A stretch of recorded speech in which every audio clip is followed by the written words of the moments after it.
ma'am अखोन press की थोंग अखोन पीजनीब पाउजें अतई नाते हौजिक मनपुर की सिचुएशन मरकान तोान तोान मफम साइटोन चिंग मफम हौज कुकी मिलिटेंट अकनब एटेक तौरतना लौ सूब गमजलक्तब लौमी हालपगी चीरब तानफम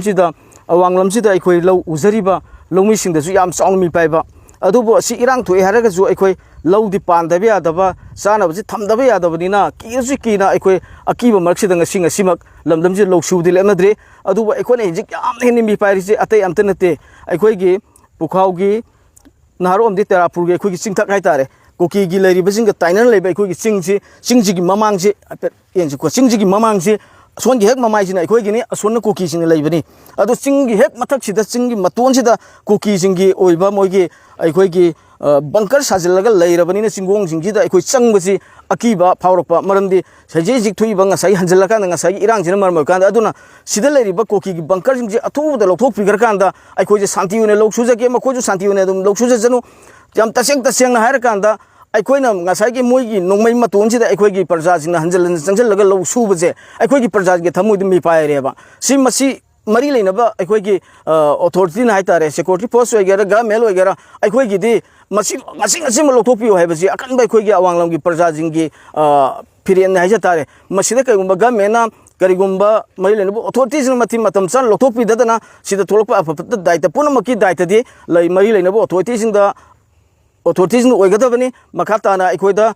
अकीबजी फाउदनबा अखोइ निंगतमना अखोइ शांति लेना लौ सुजगे अखोइ लौमीउनि हिंजगे कुकी जिंजु मखोइगी जगादा मखोइजु लौ सुजजनु लौ उजजनु मखोइ हिंगनब होनजनु अखोइ इरांग पामदे अखोइ शांति पामी मणिपुर हाउदी हानदे होना हिंगमिनरपा मणिपुर की फुरुपचा मयामसि मणिपुरी मोइना पुन हिंगमिनब वाखलुंदो अखोइ लेमिनब पामी तंगे सेंग अमुकन हाइजरकांदा अखोइगी लेरिबा बंकर लेरिबा चिंग मतोंदा लेरिबा चिंगोन जिदैदि अखोइगी चिंगोंजे मीटर यामबनति याम नकप जगानी सिदैजिदा अखोइगी लेरिबा लौमीसिंगना चंगगा लौ सुबजे अखोइदा अकीबा फावरे अदुबो तोंगसुंग हौजिक लमदमजिदा अखोइगी स्टेट फोर्स अमदि सेंट्रल फोर्ससिनदि याम फजना ngakpiri हौजिक फौदि इरांग अमते थोकते ममांगी सहीदजु लौ लोकपदि याम फजना ngakpi लौ उबदा फजना ngakpi अदु ओरगजु हजिक मखाताना फजना ngakpiriबा समायना ngaizik ngakna असिमतंग लौथोकपिरकांददि अखोइदा स्टेट फोर्स अमदि सेंट्रल फोर्ससिन अखोइ ngakpiriबिसिगी अखोइ मिपाइबा खितंगदि फबनि अदुबो मिपाइबा पुरा फनबगि दंतदि असि लौथोकपियु लोइना अखोइगी लमदमजि शांति लेना अखोइ हिंजगे हाइबसे अखोइ मैलेनबो अथॉरिटी अपील तौजरी नौरेम नाकि सुम मैतै एडवाइजर यूनाइटेड कमिटी मकेंग एंड दोलाइथबी जीपी अदो थिला जो खैनाने मोइजे कीददना कनो तौ हाबा बुखमजे तुम